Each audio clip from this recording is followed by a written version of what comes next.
요한복음 8장 158쪽 1절부터 11절 말씀까지입니다.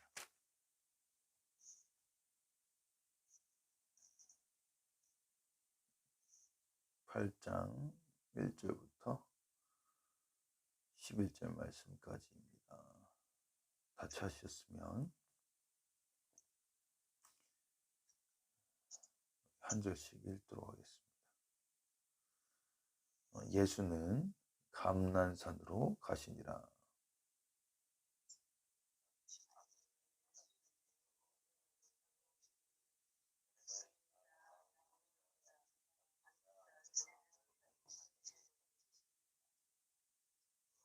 서기관들과 바리새인들이 음행 중에 잡힌 여자를 끌고 와서 가운데 세우고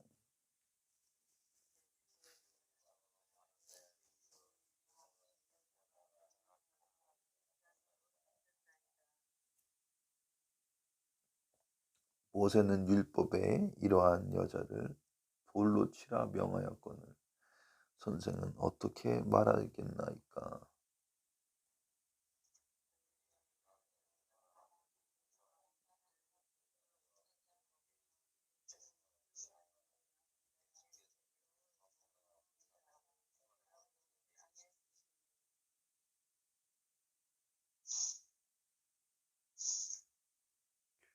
그들이 이 말씀을 듣고 양심의 가책을 느껴 어른으로 시작하여 젊은이까지 하나씩 하나씩 나가고 오직 예수와 그 가운데 섰는 여자만 남았더라.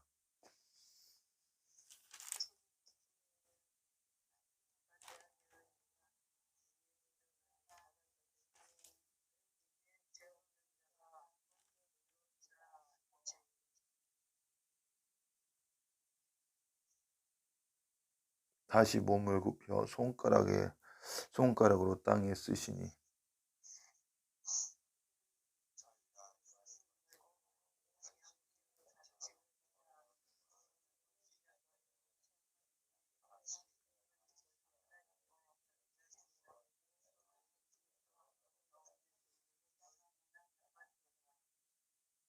예수께서 일어나사 여자 외에 아무것도 없는 것을 보시고 이르시되 여자여 너를 고발하던 그들이 어디 있느냐 너를 정죄한 자가 어디 있느냐.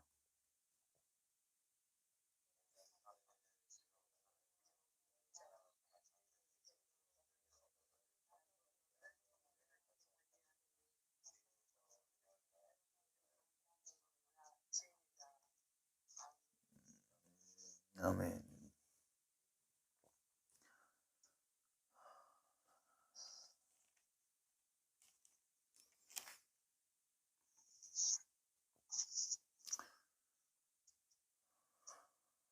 할렐루야. 오늘도 말씀을 통해서 저와 여러분의 심령 가운데 하나님의 놀라운 그 생명의 말씀이 지혜의 말씀이 임하기를 간절히 주님의 이름으로 축원드립니다. 또 이제 말씀 보면서 함께 또 나누도록 하겠습니다.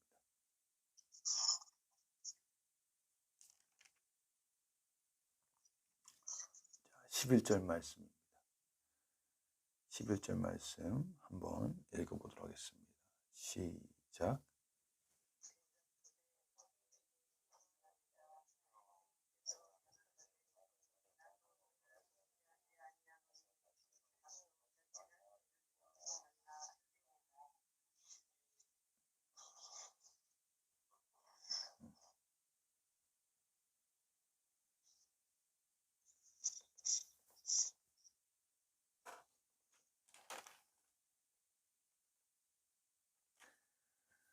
자, 11절에 보시면은 예수님께서 말씀하십니다. 나도 너를 정죄하지 아니하노니 가서 다시는 죄를 범하지 말라 하시니라.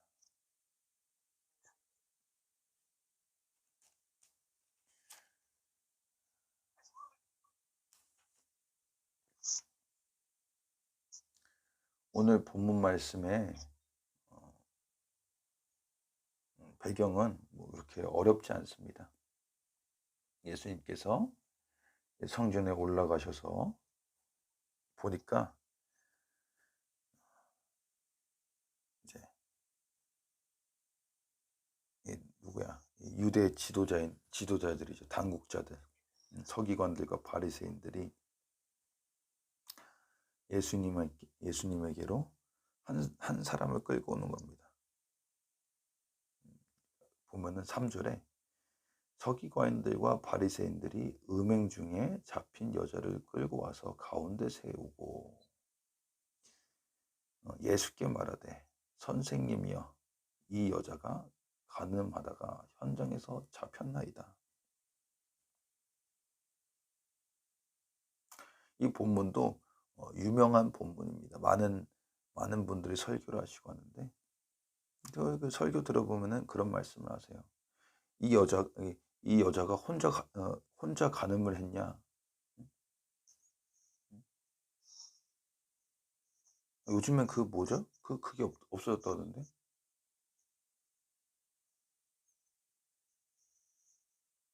이게 갑자기 생각이 안 나네. 아무튼 그 남자는 어디 갔냐? 왜 이 여자만 끌고 오냐? 그런 얘기도 있고, 나 또 이제 보면 다른 어떤 분은 7절 예수님께서 이제 6절에 그들이 이렇게 말하면 고발할 조건 없고 하자여 예수는 시험함이로다 하면서 예수님께서 땅에다 글씨를 쓰시잖아요. 예수님께서 무슨 글씨를 쓰셨을까 하면서 뭐 그런 얘기도 하시고.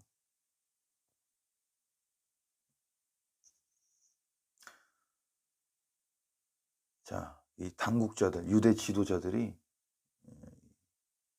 가늠하다 잡힌 이 여인을 예수님 앞으로 끌고 와서 예수님한테 말씀으로 또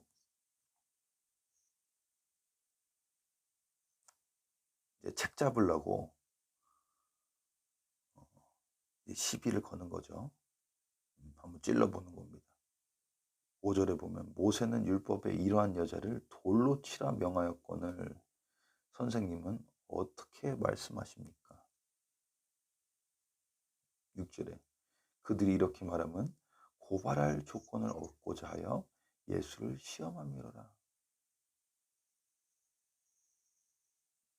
자, 여기서 우리가 느낄 수 있는 것은 무엇이냐면은 하나님은 분명히 이 율법, 하나님의 말씀을 주셨을 때 이 말씀을 통해서 생명을 얻고 영생을 얻고 자유함을 얻으라고 주신 겁니다. 그런데 하나님의 뜻을 잘 알지 못하는 하나님의 마음을 잘 알지 못하는 그런 인물들은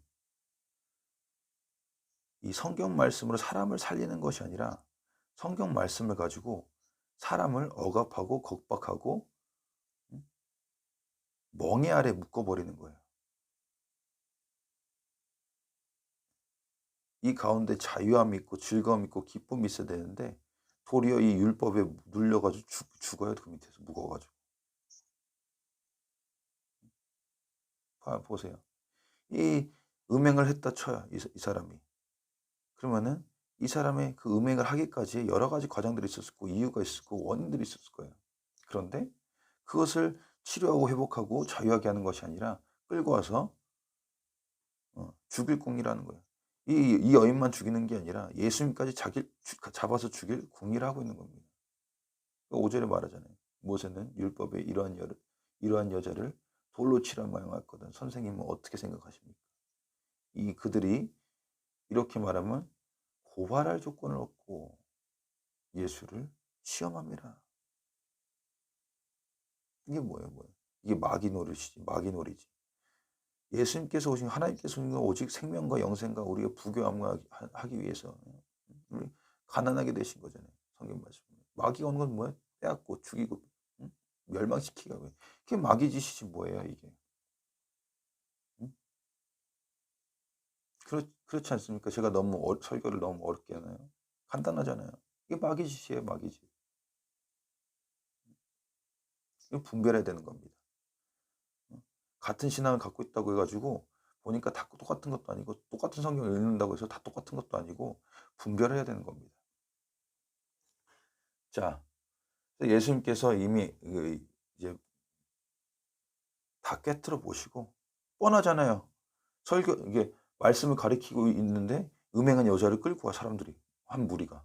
그럼 딱 이게 왜 그런지 다 보이잖아요. 그게 예수님께서 몸을 굽히사 손가락으로 땅을 쓰기를.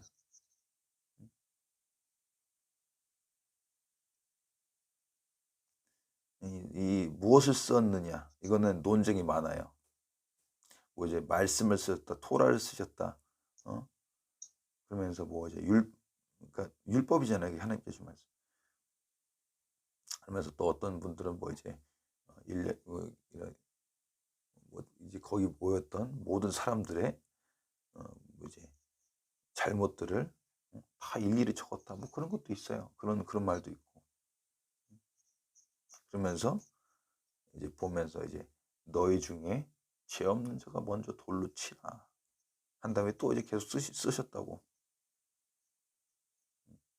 그러니까 9절에 그들이 이 말씀을 듣고 양심의 가책을 느껴 어른으로 시작하여 젊은이까지 하나씩 하나씩 나가고 오직 예수와 그 가운데 서 있는 여자만 남았더라. 무슨 말이냐면요, 다른 사람 정죄하고 비난하고 욕할 거 없습니다. 물론 기분은 나쁘죠. 근데 잘 보면은 똑같다는 거예요. 다 사람은 다 똑같아요. 왜냐하면 다 죄성을 가지고 있기 때문에.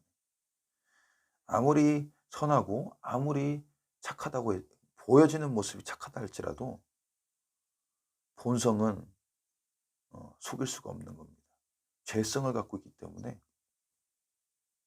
하나님께서 바라보실 때는, 그 율법의 잣대로 바라볼 때는 이제 하나님의 은혜 없이는 구원을 받을 사람이 한 명도 없어요. 사도 바울도 얘기하는 것이 뭐냐면 의인은 한 명도 없다. 오직 예수 그리스도로 말미암아 우리가 은혜로 하나님께 나아가시는 가는 것이지 의인은 한 명도 없다고 성경은 사도 바울은 이야기하고 있는 것입니다.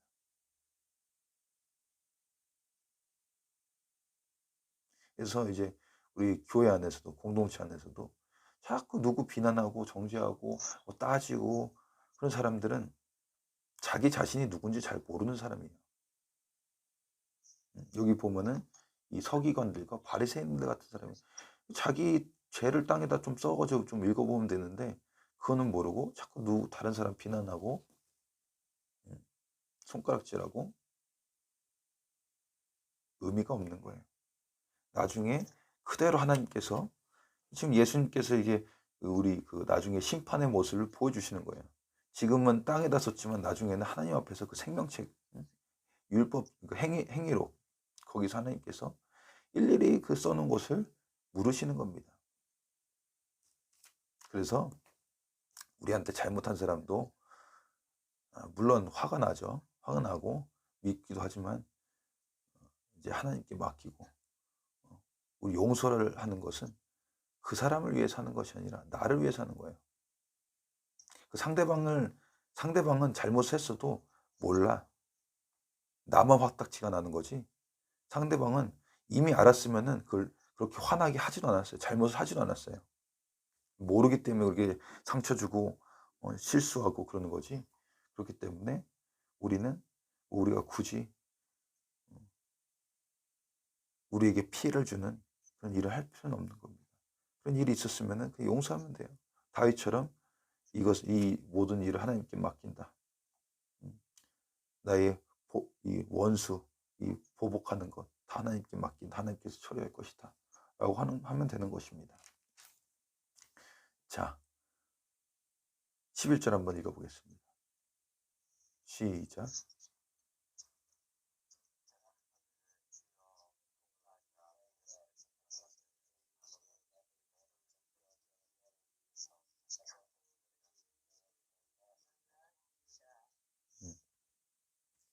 예수님께서 다 일일이 땅에다가 뭘 쓰셨어요. 쓰시고 보니까는 그 정죄하던 사람들이 돌 던지려고 준비하던 사람들이 다 뿔뿔이 흩어졌어요. 그 하나님 말씀 앞에서, 그 예수님의 음성 앞에서 다 그 강팍함이 깨진 거예요. 누가 누구를 정죄하고 누가 누구를 비난해요. 누가 누구를 죽여요. 생명은 오직 하나님만이 다스리시는 겁니다. 예수님께서 대답하시되, 예수님께서 말씀하시는, 너의 정죄하더니 그 여인, 행음하던 여인에게 말씀하시는, 너를 정죄하는 자들, 너를 죽이려 하던 자들, 너를 고발하던 자들 어디 있느냐? 없나이다. 예수께서 이르시되, 나도 너를 정죄하지 아니하노니 가서 다시는 죄를 범하지 말라 하시니라.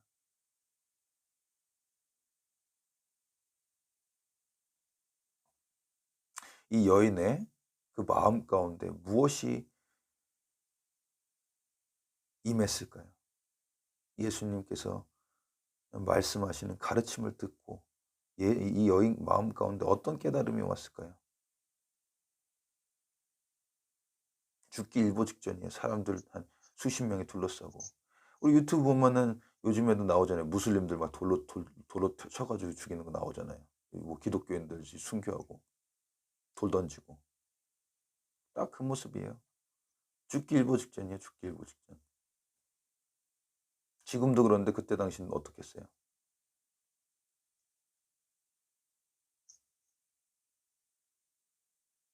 첫 번째, 이 여인의 마음 가운데는 안도함이 있었을 겁니다. 두 번째, 이 여인 가운데는 그 부끄러움도 있었을 거예요. 세 번째, 다른 것보다는 더 무엇이냐? 하나님의 말씀에 있는 그 사랑이 무엇인지 깨닫게 되었을 겁니다.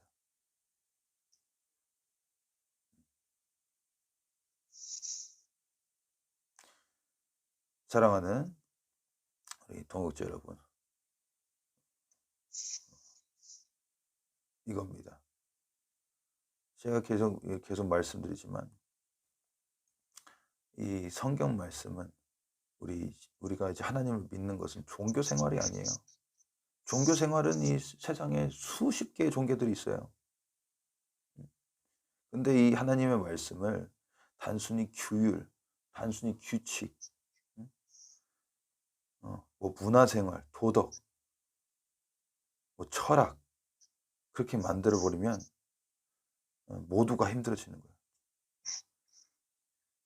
예수님들은 힘들어지고 우리도 힘들어지고 우리 이웃 사촌들도 힘들어지는 겁니다.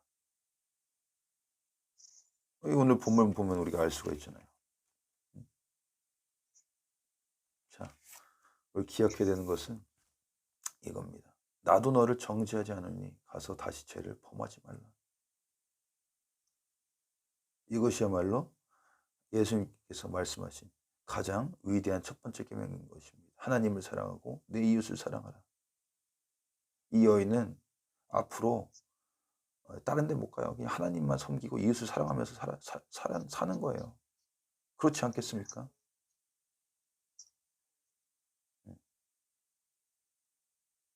자, 오늘 이 말씀 기억하시면서 우리 함께 기도하도록 하겠습니다.